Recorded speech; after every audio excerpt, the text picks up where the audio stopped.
Haleluya. Keajaiban-Mu Tuhan sungguh nyata dalam hidup setiap kami.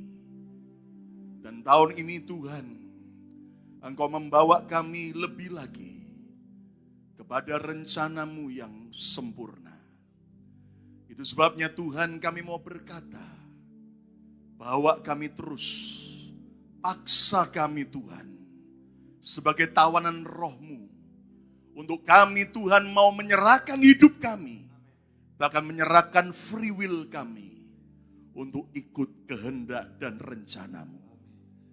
Tuhan, tidak ada yang lain yang bisa menyukakan hati-Mu, kecuali kami hidup dalam kehendak dan rencana-Mu.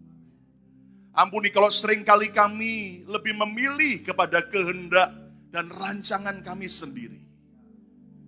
Tapi kami mau belajar hari ini, serahkan seluruhnya kepada-Mu ya Tuhan. Dan kami mau berkata, jadilah kehendak-Mu.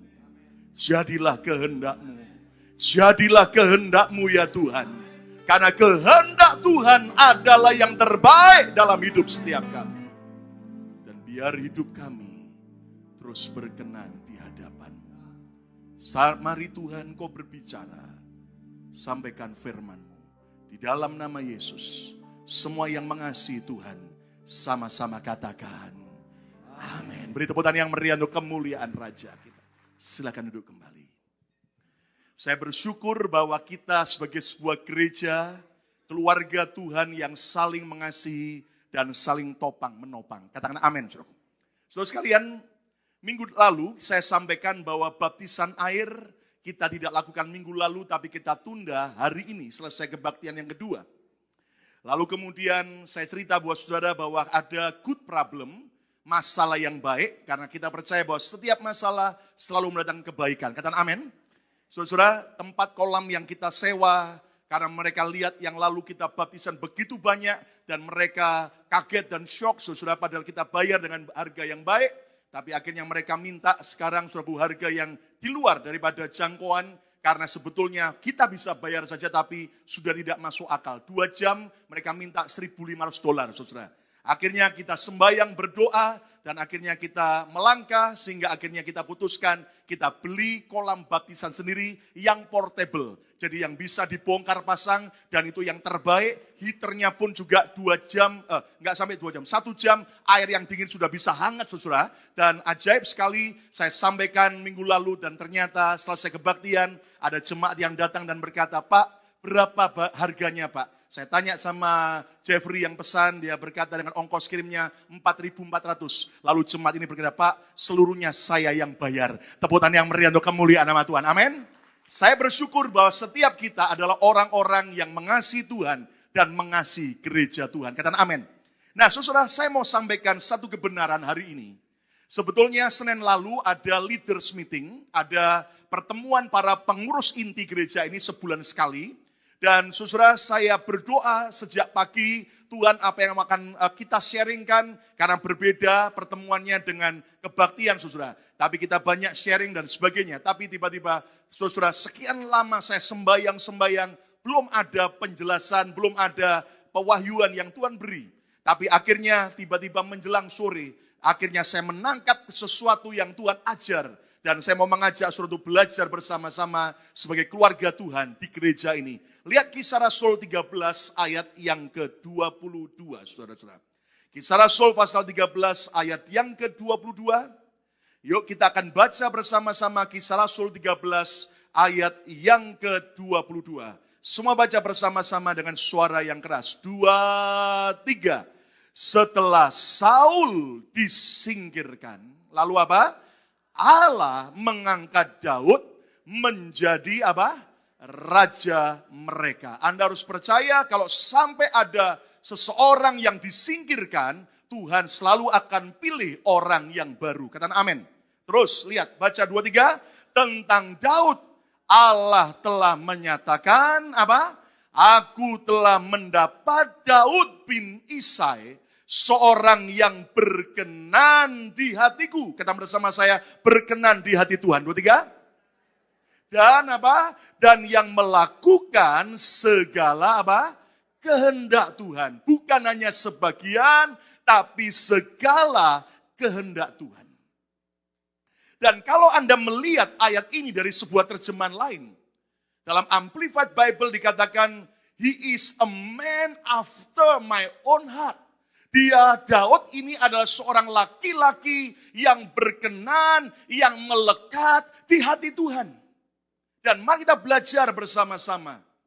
Apa sesungguhnya yang membuat Daud ini hidupnya berkenan di hati Tuhan. Sampai Tuhan berkata bahwa apa yang dikerjakan segalanya mengerjakan kehendak Tuhan. Saudara-saudara sekalian, dalam leaders meeting Senin kemarin saya tanya, sebagian besar jawab dan semuanya betul.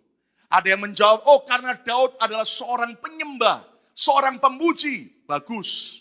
Oh karena Daud seorang yang terima pengurapan minyak dari Tuhan, pengurapan Roh Kudus, luar biasa. Ada yang berkata, oh karena Daud seorang yang selalu haus akan Tuhan. Dan pujian awal yang tadi kita nyanyikan, lebih baik 1 hari di pelataran Tuhan daripada 1000 hari di tempat lain. Dan juga 7 kali sehari aku akan memuji-muji Tuhan. Itu adalah sebuah kerinduan Daud. Saya berkata itu bagus. Tapi ternyata saudaraku, ada satu lagi alasan yang merupakan alasan Tuhan. Sehingga Tuhan suka dengan hidup Daud. Bahkan sampai Tuhan berkata, He is a man after my own heart. Dia seorang laki-laki yang berkenan melekat di hatiku. Dan tahukah saudara, tiba-tiba Tuhan jelaskan buat saya. Tuhan ajari saya begini. Daud disebut sebagai orang yang berkenan di hadapan Tuhan.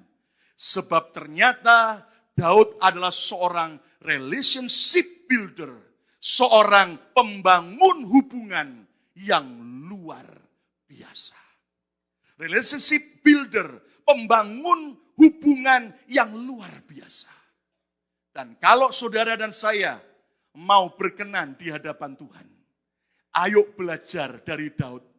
Dan saya percaya saudara, kita harus menjadi orang yang bisa menjadi pembangun hubungan, relationship builder, dengan luar biasa. Dan tahukah saudara sekalian, jika saudara cinta Tuhan dan cinta gerejanya. Siapa cinta Tuhan dan cinta gereja ini? Lambaikan tangan tepuk tangan yang meriah untuk kemuliaan nama Tuhan. Ayo belajarlah seperti Daud. Sehingga saya dan saudara menjadi seorang pembangun hubungan yang baik. Dan maka hidup kita akan luar biasa. Mungkin saudara berkata, Pak, hubungan Daud dengan saya sebagai orang percaya di akhir zaman ini apa? Coba lihat seorang hamba Tuhan di akhir zaman. Di perjanjian baru. Dia mendapatkan sebuah pewahyuan yang luar biasa. Lihat Roma 12 ayat yang ke-17 sampai ayat yang ke-19. Roma 12 ayat 17. Janganlah membalas kejahatan dengan apa baca keras? Kejahatan. Enggak semua baca. Ayo ulang lagi yuk. Baca sama-sama. 2, 3. Janganlah membalas apa? Kejahatan dengan. Saya mau tanya dulu. Kira-kira ini ayat masih relevan enggak sampai hari ini? Halo? Iya. Amin saudaraku. Mungkin bagi saudara enggak masuk akal Pak. Tapi ini adalah pesan Tuhan. Kalau hidup saudara mau seperti Daud. Hidup yang berkenan kepada Tuhan. Terus ayo baca berikutnya. 2, 3. Apa? Lakukanlah apa yang baik bagi siapa? Kurang keras. Bagi siapa? Semua orang. Kata semua orang dengar, tidak hanya orang yang baik dengan saudara dan saya, tapi tetap lakukanlah yang baik bagi semua orang, termasuk kepada orang-orang yang jahat dengan kita. Apakah begitu Pak? Ayat 18, yuk baca sama-sama, ayat 18. Semua baca keras. 2, 3. Sedapat-dapatnya, kalau hal itu bergantung dari siapa? Daripada kita. Ya toh? Apa saudaraku baca 2, 3. Hiduplah dalam perdamaian dengan siapa? Dengan semua orang. Arti ayat ini begini saudaraku. Ternyata kita ini tetap harus mau membangun sebuah hubungan yang baik. Dengan semua orang. Tapi kalau ada orang-orang yang termasuk jenis-jenis tertentu Anda sudah berbuat baik, tapi dibalas dengan jahat, maka saudara nggak usah pusing. Yang penting sedapat-dapatnya, kalau hal itu bergantung pada kita, kerjakan terus baik, dia balas jahat, nggak masalah. Kenapa? Karena yang penting kita sudah lakukan bagian kita. Kalau dia terus balas dengan jahat dengan saudara, itu urusannya sendiri dengan Tuhan. Yang mengerti, katakan amin. Yang mengerti, katakan amin. Kenapa? Ayat berikutnya, yuk kita baca sama-sama. Ayat 19, semua baca yuk. 2, 3. Saudara-saudaraku yang kekasih, baca. Janganlah kamu sendiri menuntut apa? Loh, jujur, kalau ada orang baik sama kita kan kita, waduh dia baik. Kan kalau ada yang jahat kita mau balas nggak? Halo? Di sini semua baik-baik. Amin, saudaraku. Halo, jujur pingin balas nggak? Gitu kan. Terus baca sama-sama. Tetapi berilah tempat pembalasan kepada siapa? Kepada murka Allah. Sebab ada tertulis, baca sama-sama yuk, 2, 3. Pembalasan itu adalah hakku. Kunya di sini ku siapa? Oh Tuhan, baik saudaraku. Senggol kalian itu Tuhan, bukan kamu. Ya toh. Amin saudaraku. Baca 2, 3. Akulah Tuhanlah yang akan menuntut pembalasan firman Tuhan. Nah, saudara, ternyata inilah sebuah prinsip kebenaran yang harus kita miliki kalau saudara dan saya mau sungguh-sungguh hidup berkenan kepada Tuhan. Dan Daud ini, saudara, sebetulnya walaupun dia hidup di perjanjian lama, tapi Daud menghidupi kebenaran yang sudah kita baca tadi dalam Roma pasal 12. Daud itu adalah seorang relationship builder, pembangun hubungan yang baik. Dan Anda tahu hubungan apa yang Daud bangun? Mari kita lihat dalam skema berikut ini, saudaraku. Ternyata Daud ini, saudara, dia membangun hubungan baik kepada, klik lagi, bagian atas. Klik lagi, ya. Dan bagian atas, hubungan yang baik dengan atas itu siapa? Tentu dengan Tuhan. Siapa lagi? Dengan Isai, ayah Daud. Tapi jangan lupa Daud juga membangun sebuah hubungan yang baik dengan siapa? Raja Saul, pemimpinnya, dan juga mertuanya. Yang ternyata satu hari Saul ini iri dan mau membunuh Daud. Tapi Daud tidak hanya membangun hubungan yang baik dengan yang di atas. Tapi Daud juga membangun hubungan yang baik dengan yang di samping. Ya, klik lagi. Nah, saudara, siapa yang di samping Daud? Itu Yonatan, anak Saul. Wow, baik sekali dengan Daud. Selevel dengan dia, seorang yang sungguh menjadi sahabat Daud. Tapi ke samping hubungan yang Daud bangun juga adalah dengan siapa? Dengan kakak-kakaknya. Kakak-kakak Daud yang kalau Anda baca di Alkitab, yang iri sama Daud. Ketika lihat Daud yang diurapi. Dan kemudian kakak-kakak Daud yang menuduh Daud orang yang jahat. Dan Anda tahu, tapi Daud juga membangun hubungan yang baik. Dia seorang pembangun hubungan tidak hanya ke atas, ke samping, tapi juga ke bawah. Siapa yang ke bawah ini, saudaraku? Yaitu saudara dengan Triwira. 3 orang pahlawan inti daripada Daud. Lalu ada 400 tentara yang solid dengan Daud. Tapi ke bawah juga ada anak Daud yang bernama Absalom. Anak yang mengkhianati Daud. Bahkan mengkudeta kedudukan Daud. Dan mari kita belajar bersama-sama, saudaraku. Kalau saudara mau berkenan kepada Tuhan. Dan kalau kita mencintai gereja ini. Mari kita belajar menjadi seorang pembangun hubungan. Supaya betul-betul Tuhan memberkati hidup kita. Katakan haleluya. Saudara, dengar kemari. Coba cek hidup kita. Ada orang itu selalu bermasalah dengan sebuah hubungan tertentu. Contoh gini, saudara. Ada orang itu ya, dengan otoritas di atas selalu baik. Dan tidak pernah ada masalah. Tapi dengan yang sesamanya. Ini tidak bicara usia loh ya. Tapi ini bicara tentang kedudukan. Ya, walaupun ada orang lebih berusia lanjut, tapi kalau itu ternyata adalah sama-sama bekerja di sebuah perusahaan, levelnya sama, itu berarti samping saudara. Ada orang dengan atasannya, dengan bosnya, baik, oke, nggak ada masalah.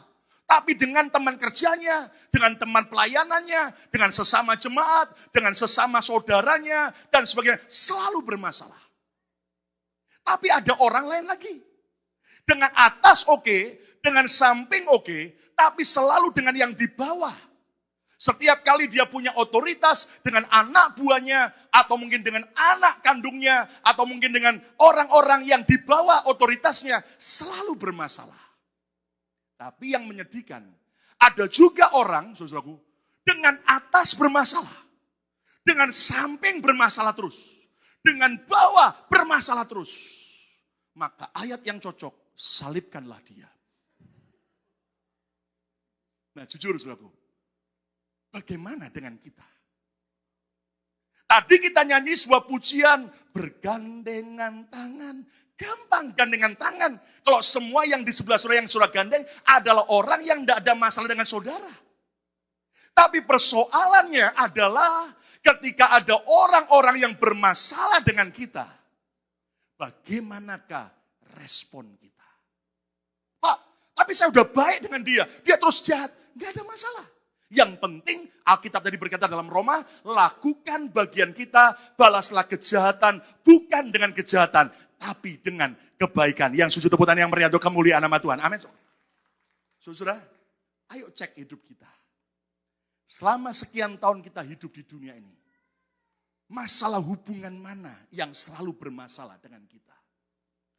Bukan berarti bahwa Daud akhirnya karena saya sebut dia adalah seorang leadership builder, maka dia selalu bisa baik dengan semua arah. Tidak. Tapi Daud selalu berusaha, saudaraku, yang terbaik. Dan mari kita belajar. Kita cek dulu hidup kita. Bagaimana hubungan kita dengan orang yang di atas kita. Dengan otoritas kita. Dengan orang tua kita. Dengan pemimpin kita di perusahaan. Dengan pemimpin kita di rumah tangga. Dengan pemimpin kita di gereja. Dengan pemimpin kita di masyarakat, di negara. Bagaimanakah sikap kita? Ayo kita belajar lebih dulu. Yang pertama, hubungan baik ke atas yang dibangun Daud adalah apa, saudara? Dia membangun hubungan yang baik dengan Tuhan. Oh, Daud dengan Tuhannya luar biasa. Dia enggak pernah yang namanya, saudaraku, kecewa dengan Tuhan, marah dengan Tuhan, pahit dengan Tuhan. Berapa banyak saudara, mungkin hari ini engkau merasa hidup tidak adil, engkau merasa hidup tidak fair, dan engkau sering kali merasa Tuhan kejam. Saya mau beritahu sama setiap saudara sekalian, tetap Tuhan kita adil dan benar. Tepuk tangan yang meriah untuk kemuliaan nama Tuhan. Siapa percaya Tuhan tidak pernah salah? Angkat tangan. Kata sama saya, Tuhan tidak pernah salah. 2, 3. Kalau Tuhan tidak pernah salah, jangan pernah menyalahkan Tuhan. Loh, amin. Contoh, ada orang mengeluh. Kenapa sih? Tuhan itu seolah-olah tidak adil. Ya kan? Coba lihat. Ini seorang petani. Buah labu yang besar. Ternyata itu tanamannya merambat dan kecil. Dan di bawah. Tapi ternyata ada belinjo yang kecil. Pohonnya gede luar biasa. Dan dia merasa Tuhan tidak adil. Seharusnya kan pohon yang gede kuat. Buahnya gede seperti semangka. Sementara tanaman yang menjalar itu harusnya kecil-kecil kayak belinjo. Kenapa begitu? Dan satu hari dia baru sadar waktu dia tidur di bawah pohon. Itu tiba-tiba ada satu buah belinjo yang jatuh. Duk ke kepalanya. Dia baru lihat, sadar dia berkata, Tuhan adil. Karena kalau seandainya buah belinjo sebesar semangka. Langsung emergensi. Masih mending buah semangka kalau durian. Anda bisa bayangkan. Nah, sering kali kita merasa hidup tidak adil. Tapi belajarlah percaya. Bangunlah hubungan yang baik dengan atas saudara. Tuhan kita. Dan jangan pernah jauh dari dia. Daud berkata, orang yang melekat pada Tuhan, sungguh hatinya, hidupnya akan diluputkan, dibentengi oleh Tuhan. Tepuk tangan yang meriah untuk kemuliaan nama Tuhan. Katakan haleluya. Siapa lagi? Daud juga membangun hubungan yang baik dengan yang di atasnya. Siapa? Isai ayahnya. Berapa banyak ada orang kepahitan dengan ayahnya, dengan ibunya, dengan orang tuanya. Saya mau katakan buat saudara sekalian, jangan pernah engkau kemudian membenci orang tua, walaupun orang tua tidak ada yang sempurna. Ada orang berkata begini, saya baru bisa hormat sama orang tua saya kalau dia baik dengan saya. Firman berkata, tidak peduli bagaimanapun keadaan orang tua kita, tetap hormat dan taat pada orang tua. Hidup kita panjang umur dan diberkati. Kok enggak tepuk tangan semua? Tepuk tangan yang meriah untuk kemuliaan Tuhan. Amin. Saya bersyukur punya seorang ayah yang 3 tahun yang lalu telah dipanggil Tuhan. 2 tahun yang lalu. Dan Pak Henok, saudaraku, saya melihat seorang figur ayah yang tidak sempurna. Yang keras, yang banyak, saudaraku, aturan dan sebagainya. Tapi minimal, saya setelah dipulihkan Tuhan, saya belajar tetap hormat dan mengasihi ayah saya. Anda mengerti, sejak kecil, ayah saya disiplinnya luar biasa. Dan itu tertanam dalam hidup saya. Minimal Anda tahu, ketika saya dan kakak saya sejak kecil mau baca komik saja. Komik loh. Langsung ayah saya tahu dirampas, dirobek-robek, dibuang ke sampah. Tidak boleh baca komik. Baca apa? Alkitab. Saya bilang, kuno. Tapi saya bersyukur, gara-gara ayah saya disiplin, hari ini jadi pendeta. Kalau tidak, seandainya saya dibiarkan baca komik, jadi pendekar. Butong Pak ya, saudara.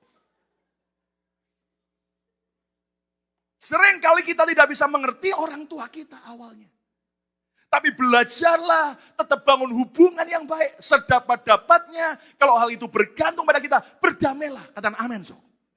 Yang menarik begini, Anda tahu, Sabtu itu ketika kita lagi ada pernikahan di lantai 1 di kapel. Setelah itu saudaraku, Sabtu saya lihat handphone saya. Mama saya Bebe, tolong cepat telepon. Apa gawat? Saya telepon langsung, masih di gereja, beberapa teman dan beberapa termasuk Yuda dan istri saya dengar sendiri. Ayah saya dalam keadaan kritis di rumah sakit. Saya doakan. Belum selesai doa, mama saya berteriak, lupa. Ternyata Anda tahu, minimal ayah saya menunggu berangkat sebelum saya telepon. Setelah saya telepon, ayah saya berangkat dan dia bilang, aku lihat sudah ada malaikat Tuhan dan kereta Tuhan yang menunggu aku. Dan dia pulang, tapi minimal dia tunggu anak yang paling dicintai dan paling ganteng di Amerika. Telepon lebih dulu, baru berangkat. Saya sungguh respect dengan orang tua saya. Tepuk tangan yang meriah untuk kamu. Daud juga membangun hubungan dengan siapa? Ke atas adalah dengan Raja Daud, Raja Saul, mertuanya. Saul adalah pemimpinnya.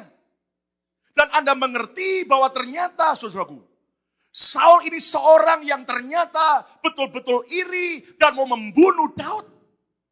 Dan Anda mengerti, sejak awal setelah Daud ini, saudaraku, pertama kali masuk ke istana Raja Saul, Daud melihat dengan mata kepala sendiri bahwa roh Tuhan telah meninggalkan Saul. Maka Saul kerasukan setan. Sering kali ngamuk, sering kali telanjang, sering kali kayak orang gila.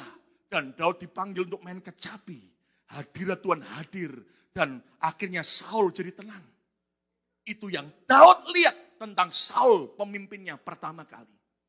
Dan Anda tahu saudaraku, 13 tahun kurang lebih Daud dikejar-kejar oleh Raja Saul.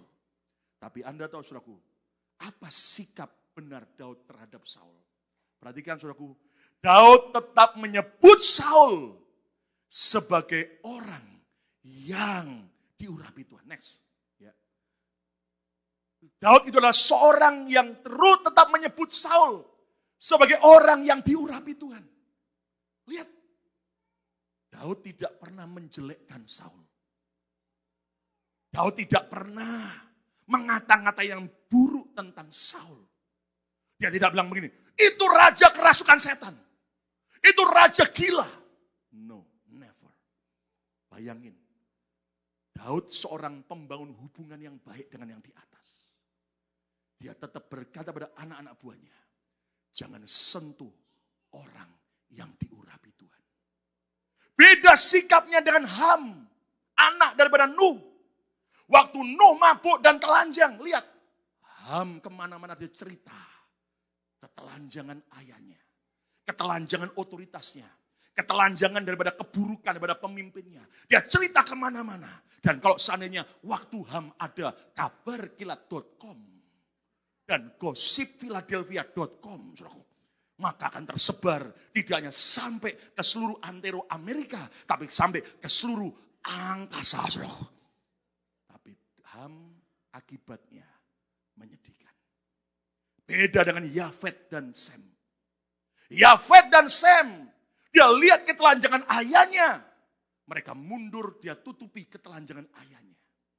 Saudara sekalian, itu sebabnya Sem dan Yafet hidup dalam berkat. Sementara Ham hidup dalam kutuk. Dan dari Ham inilah orang-orang black people yang ratusan tahun dijadikan budak. Kenapa? Karena sikap yang salah dengan otoritasnya. So sekalian, bagaimana Daud ini bersikap benar terhadap Saul? Lihat, Daud tidak pernah mau berbuat jahat terhadap Saul. Daud tidak pernah mau berancang jahat, mau kemudian merasa, oh mari kita hajar Saul, kita akan bunuh Saul, kita akan balas, dia memang kurang ajar. Tidak. Anda tahu berdebar-debar hati Daud waktu dia maju mendekati Saul yang sedang beol.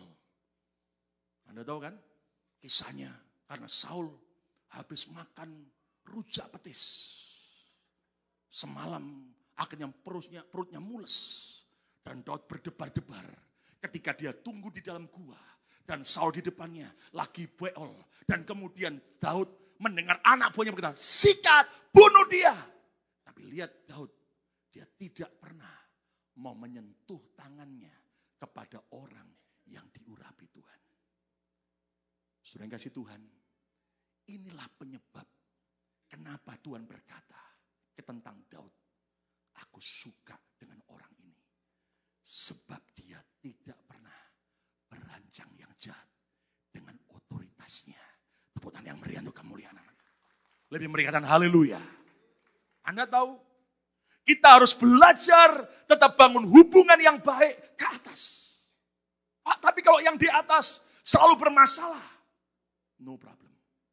Belajar kayak Daud. Tetap dia hormat. Tetap dia belajar tidak pernah berbuat jahat. Tidak pernah ada niat jahat. Dan tidak pernah menjelekkan. Saudara-saudara, dengar. Musa itu, dia pernah buat salah. Dia ambil seorang wanita Ethiopia jadi istrinya. Kakaknya Miriam dan Harun. Ngomong antara berdua loh. Menjelekkan Musa. Langsung Tuhan yang marah. Saudara sekalian, saya mau mengajak saudara, saya tanamkan nilai-nilai di gereja ini. Jangan pernah jelekkan hamba Tuhan. Ada yang amin, amin. Kenapa saudaraku? Karena sering kali kalau kita tanpa sadar, ketika kita menyentuh biji mata Tuhan, Anda harus tahu, yang akan marah bukan biji matanya. Yang marah siapa? Ya Tuhannya. Yang dianiaya oleh Saulus, itu adalah murid-murid Yesus. Tapi lihat ketika di jalan Damsik, tiba-tiba dalam sinar yang berkilau, Tuhan Yesus berkata, Saulus, Saulus, Kenapa engkau menganiaya aku? Anda harus tahu, aniaya tidak hanya dengan sikap perbuatan kita, tapi bisa juga dengan perkataan kita. Ada sebuah kesaksian, saudaraku. Ada seorang wanita, keluarga anak Tuhan, baik-baik. Perempuan ini kaya raya dan cinta Tuhan, hidupnya enggak macam-macam. Satu hari, entah bagaimana dia dikenalkan seorang pria putih, tinggi, ganteng. Singkatnya mereka mulai pacaran dan mulai menikah. Tanpa diketahui oleh si wanita yang polos ini. Ternyata pria suaminya ini seorang pria playboy, cap kucing. Dan pejudi berat. Anda tahu? Ternyata di malam pertama, malam pengantin pun. Mereka sewa hotel. Mereka nginep di kamar pengantin di hotel. Tapi di saat yang sama, wanita simpenan daripada pria ini juga disewakan secara sembunyi kamar yang lain. Jadi di malam pengantin itu, saudaraku, ternyata tiba-tiba setelah selesai dengan istrinya, dia pura-pura pamit tertentu, dia mau beli apa atau apa, dia keluar dari kamar pengantin. Dan kemana dia? Selingkuh dengan selingkuhannya di kamar yang lain, di hotel yang sama. Dan terjadi bertahun-tahun. Istrinya tidak pernah tahu. Bahkan akhirnya suaminya semakin gila dengan judinya. Akhirnya saudara, ternyata dengan perjudian itu dia manfaatkan istrinya. Dia keruk habis semua kekayaan harta istrinya. Sampai akhirnya istrinya harus menanggung banyak hutang. Dan Anda tahu, saudaraku, satu hari mereka berdua datang ke sebuah kebaktian KKR. Tiba-tiba Tuhan menjamah suami istri ini. Dua-duanya tilawat Tuhan. Terutama suaminya bertobat sungguh-sungguh. Anda tahu, saudaraku, ketika suaminya bertobat, suaminya mulai mengaku dengan istrinya. Tentang kehidupannya. Tentang malam pertamanya. Anda tahu, istrinya kaget, syok berat. Istrinya pahit, benci sama suaminya. Tapi suaminya betul-betul bertobat. 3 hari 3 malam suaminya sungguh-sungguh nangis, bertobat sungguh-sungguh. Dan itu bukan sandiwara. Dan Anda tahu, saudaraku, di hari ketiga pertobatannya, suaminya tiba-tiba penuh Roh Kudus, berbahasa roh. Sementara istrinya rindu juga pingin bahasa roh, pingin dipenuhi Roh Kudus, tidak dapat. Lalu kemudian istrinya dengan pahit dia bilang begini sama Tuhan, Tuhan, itu pria brengsek. Modalnya cuma nangis-nangis 3 hari. Katanya bertobat. Tapi kau beri Roh Kudus. Sementara saya korban yang disakiti oleh otoritas suami saya. Kenapa saya berdoa minta Roh Kudus tapi nggak dapat? Tiba-tiba Tuhan berkata begini. Hatimu yang tidak beres. Hatimu yang tidak beres. Dan itu sebabnya Roh Kudus tidak bekerja. Dan Anda tahu, saudaraku, singkatnya istri ini mulai berubah. Dia memang berat untuk ngampuni suaminya. Tapi Anda tahu, setelah dia selesai bisa berhasil ngampuni dan mengasihi otoritasnya yang jahat sama dia, suaminya, tudungnya. Anda tahu, akhirnya si istri dipenuhi dengan Roh Kudus. Dan hari ini 2 orang ini sama-sama melayani Tuhan. Dipakai Tuhan. Luar biasa.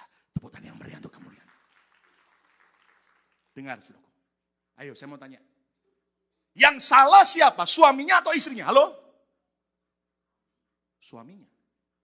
Tapi ternyata kenapa yang Tuhan lawat pertama kali? Suaminya. Anda harus tahu gini, saudara. Dengar ya. Bukan masalah siapa dan yang benar atau siapa yang salah lebih dulu. Tapi sikap hati kita, kalau terus kepahitan, terus dendam, terus tidak mau mengampuni, terus tidak mau mengasihi, maka kita yang akan bermasalah. Tapi kalau kita mau sungguh-sungguh mengasihi dan mengampuni, sedapat-dapatnya kalau hal itu bergantung pada kita lepaskan pengampunan, percayalah berkat Tuhan dilimpahkan. Tepuk Tepuk tangan yang meriah untuk kemuliaan aman. Lihat beberapa istri tidak berani tepuk tangan. Lah kok enak Pak? Ngampuni saya yang disakiti. Percayalah kita akan lihat Tuhan yang bela hidup saudara. Tepuk tangan yang meriah untuk kemuliaan aman. Amin. Lihat bagaimana Daud akhirnya melihat Tuhan sendiri yang membela hidupnya. Dan tidak perlu tangan Daud sendiri yang membunuh Saul.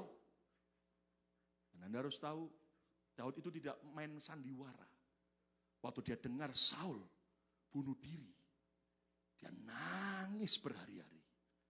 Itu bukti bahwa Daud seorang yang punya hati yang berkenan kepada Tuhan. Kalau kita berpesta pora 7 hari 7 malam. Makan di Thailand, sangke, dan terus putar kemana-mana. Seluruh buffet se-Philadelphia diputeri. Dan kita akan berkata, hari kemenangan. Daud berbeda. Yang kedua, tidak hanya hubungan baik ke atas yang Daud bangun. Tapi yang kedua, hubungan baik ke samping yang dibangun oleh Daud. Dan Anda tahu dengan siapa? Dengan Yonatan. Oh pantas Pak, orang yang baik dengan Daud, yang mengasihi Daud, bahkan rela memberikan baju perangnya. Tapi juga dengan siapa? Kakak-kakak Daud yang iri dan memperkatakan yang jahat tentang siapa? Daud.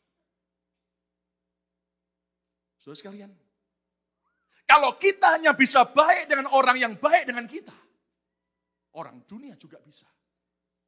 Tapi ketika ada teman kerjamu, ketika ada orang-orang yang mungkin sesama jemaat, atau sesama pelayan Tuhan, atau sesama hamba Tuhan, yang kemudian ternyata berbuat jahat dengan kita. Maukah kita belajar seperti Daud? Jangan balas dengan jahat, balas dengan kebaikan. Maka hidup kita akan luar biasa. Tepuk tangan yang meriah untuk kemuliaan Tuhan. Amin, saudaraku. Mari kita belajar bagaimana sebetulnya sikap yang benar dari Daud terhadap kakak-kakaknya. Lihat.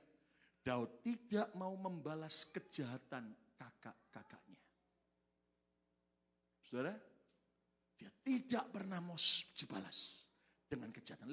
Apalagi, Daud tetap melindungi, bahkan memelihara kehidupan kakak-kakaknya. Waktu Saul mulai kejar Daud, dia tahu yang terancam bukan hanya Daud, keluarganya terancam. Maka ayahnya Isai dan seluruh kakak-kakak Daud itu dilindungi, dipelihara oleh Daud.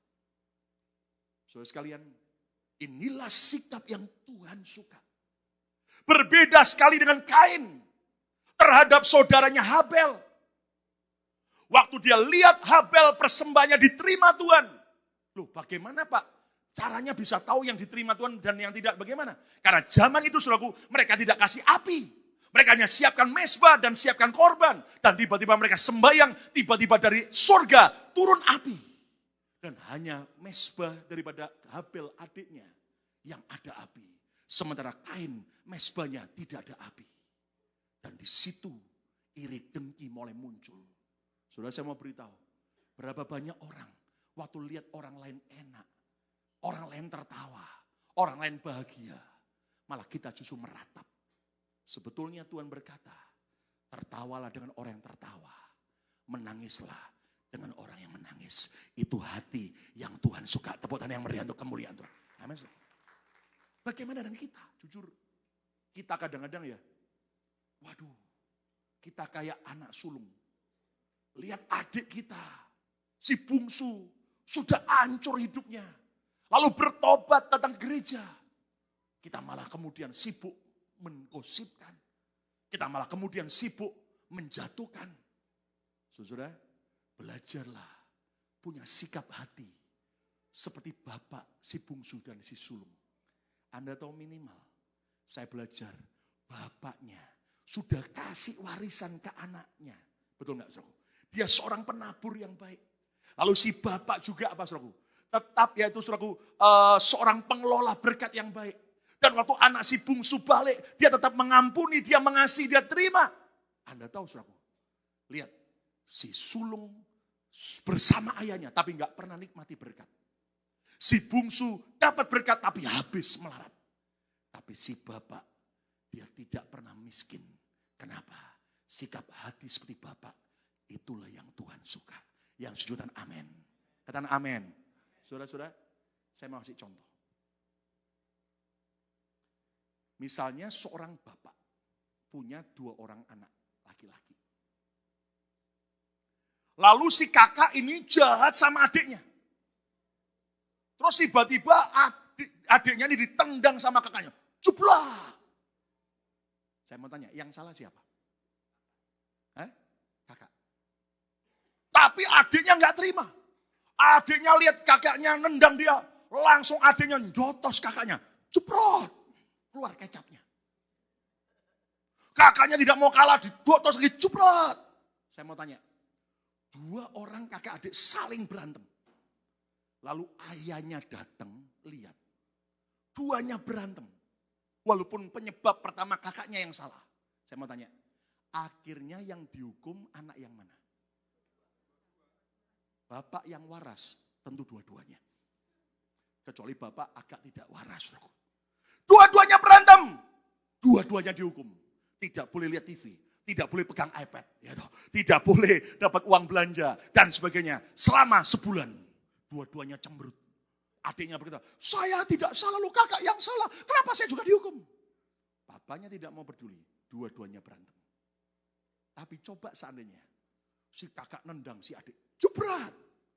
Adiknya tidak mau balas. Dia cuma terima. Au! Kakaknya njotos. Cerot.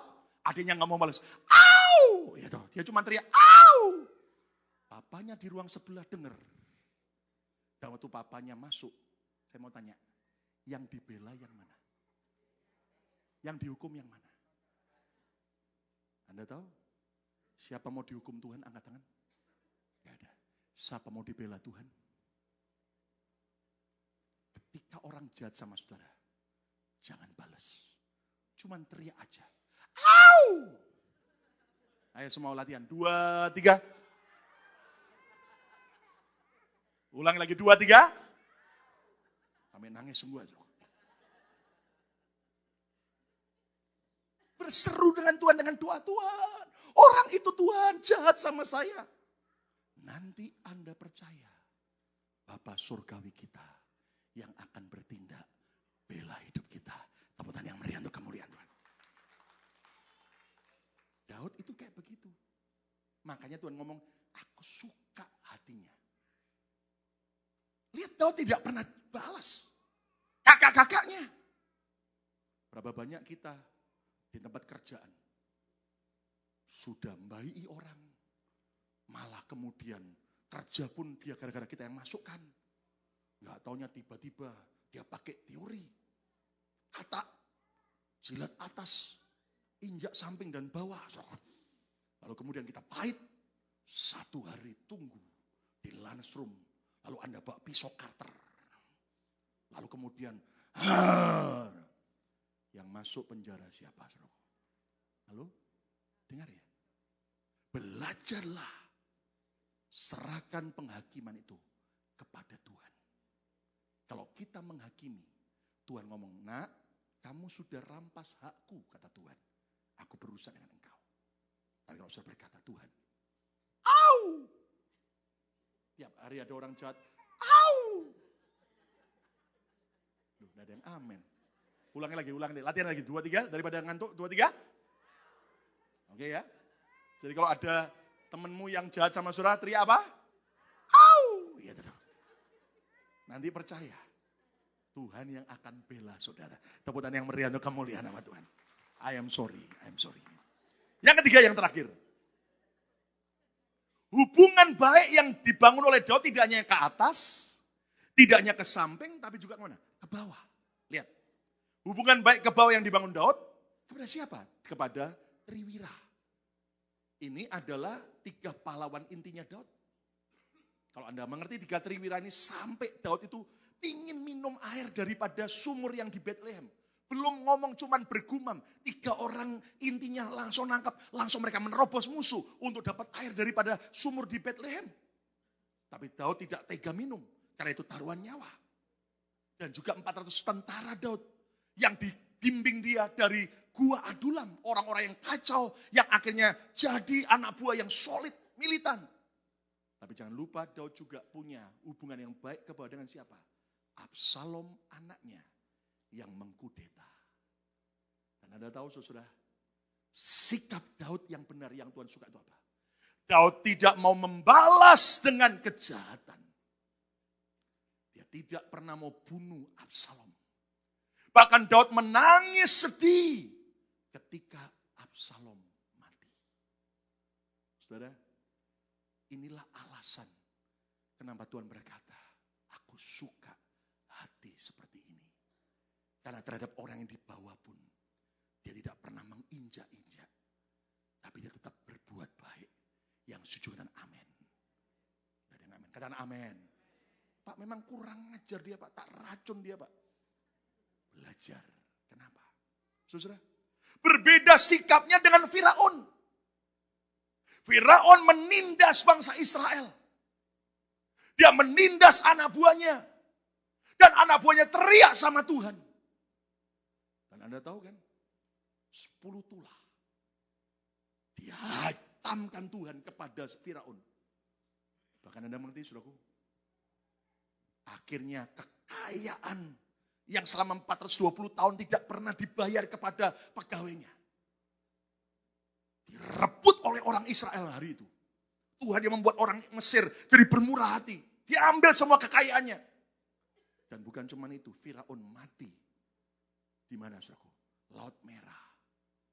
Ada yang tanya sama saya, Pak, kenapa Firaun mati waktu tenggelam di Laut Merah? Kenapa dia enggak bisa renang? Ayo, apa dia enggak bisa renang? Saya percaya Firaun bisa renang. Tapi waktu itu kenapa mati tenggelam? Seluruh tentara Mesir yang mengejar Musa dan orang-orang Israel. Kenapa? Ketika Laut Merah terbelah. Kenapa? Karena Firaun dan tentaranya keberatan baju besi perangnya. Itu kan bukan pelampung. Tapi apa saudaraku? Pemberat. Saudaraku. Makanya jelas air nggak bisa ngapung. Kenapa? Baju perang semua. Mau buka juga nggak sempet. Ya kan? Saudara-saudara, dengan yang bawa kita, jangan semena-mena. Siapa lagi? Contoh, Nabal. Suami daripada Abigail. Ternyata waktu Daud yang telah membantu menjaga ternak daripada Nabal. Dan berkata, tolong kami perlu sesuatu karena kan kamu lagi hari pengguntingan bulu domba. Nabal dengan bengisnya menolong untuk Daud yang sedang dibawa. Anda tahu, Daud hampir bantai Nabal. Dia udah maju dengan kemarahan. Tapi untung Abigail cegah. Dan Daud sadar, iya. Jangan sampai aku sentuh tangan orang seperti Nabal. Anda tahu itu Tuhan suka. Katakan amin. Daud pun tidak mau berani balas. Anda mengerti apa yang terjadi? Akibatnya, akhirnya Nabal dengar berita itu. Akhirnya hatinya, jantungnya membatu. Dan beberapa hari kemudian mati. Jadi rupanya sakit jantung itu sudah ada sejak Alkitab. Ya, cuman bedanya zaman dulu sakit jantung itu karena membatu keras. Kalau sekarang karena kolesterol, ya atau penyumbatan dan sebagainya. Ayo, kalau saudara dipercayai Tuhan, anak, apakah kita semena-mena? Kalau kita dipercayai Tuhan, punya otoritas dan kita punya anak buah, apakah kita menginjak-injak? Saya berpesan kepada para agensi-agensi di tempat ini, jemaat kita, saya bilang, jangan pernah berniat jahat kepada anak buah. Bayar selalu tepat pada waktu dan beri yang terbaik. Tepuk tangan yang meriah untuk kemuliaan nama. Kenapa? Jujur, saya sudah lihat begitu banyak agensi yang semena-mena dengan anak buahnya. Itu satu hari top, hancur, dan tidak berbekas. Saya dengar sampai ada yang bayar gajian dari jendela rumah kamar atas. Lempar uangnya ke bawah ke anak buahnya. Sampai akhirnya tidak boleh terima bayaran kalau tidak makan di depotnya. Padahal makanannya tidak enak. Anda tahu seperti itu. Apa Tuhan diam? Saya akhiri dengan sebuah kesaksian kisah nyata. Tahun 1998 di Jakarta, sebelum kerusuhan Mei, ada sebuah pabrik di mana bosnya, si ayah itu, begitu pelit, keras, kejam, dan jahat. Tapi si ayah meninggal karena sakit. Lalu anak yang harus menggantikan. Dan hari itu saudara, setelah acara penghiburan si ayah, si anak yang menggantikan kedudukan si ayah sebagai bos di pabrik itu, dia kumpulkan semua pegawai di pabrik, ratusan orang. Dikumpulkan, semua pegawai kaget, belum pernah dalam sejarah ayahnya seperti itu. Dikumpulkan semua dan setiap pegawainya dikasih makan yang baik. Lalu si anak bilang begini, kalian tahu bahwa papa saya sudah meninggal. Kalian tahu bahwa papa saya begitu jahat, suka marah, keras, suka menindas. Saya tahu di antara kalian anak buah pegawai pasti banyak yang sakit hati. Tapi saya hari ini mewakili ayah saya. Maukah kalian mengampuni ayah saya dan dosa kesalahan ayah saya? Sebagian pegawai menunduk sedih dan nangis. Si anak turun, dia pelukin satu-satu pegawainya, ratusan pegawai, buruh, pegawai kasar dipelukin. Maafin papa saya, ratusan dipeluk. Semua nangis akhirnya. Setelah saya nangis, saudaraku, beberapa pegawai datang pada si bos baru ini. Dia bilang, saya mau mengaku jujur bos, saya minta maaf juga. Kenapa? Jujur kami ini sakit hati sama papamu. Kami sudah berniat malam ini kami mau bakar pabrik ini. Tapi kamu, karena kamu ngajak kami makan, minta maaf mewakili papamu. Kami jadi sadar. Dan kemudian minta maaf ya. Kami gak akan jadi bakar pabrik ini. Bahkan kami janji kami akan siap bela pabrik ini. Siapapun yang berani menyentuh pabrik ini, lewati nyawa kami dulu. Dan betul, Anda tahu, ketika kerusuhan Mei, ratusan pegawai-pegawainya bawa samurai semua di depan pabriknya. Perusuh berani mau disikat sama mereka. Pabrik itu satu-satunya di kompleks itu yang tidak disentuh oleh massa. Tepuk tangan yang meriah untuk kamu. Saudara, Tuhan suka dengan hati Daud. Kesimpulannya apa? Jika kita mencintai Tuhan dan mencintai gerejanya, jadilah seorang relationship builder, pembangun hubungan. Kita harus tetap bersikap benar terhadap siapa? Baik yang di atas kita, di samping kita, dan di bawah kita. Bukan hanya yang baik terhadap kita, tetapi juga yang jahat terhadap kita. Dan saya cuma pesan sama saudara satu hal begini. Ketika engkau melihat orang yang jahat dengan engkau jatuh sekalipun, jangan pernah tertawa bahagia. Amsal berkata, supaya Tuhan tidak lihat hati kita yang jahat dan memalingkan murka itu dari orang itu kepada diri kita.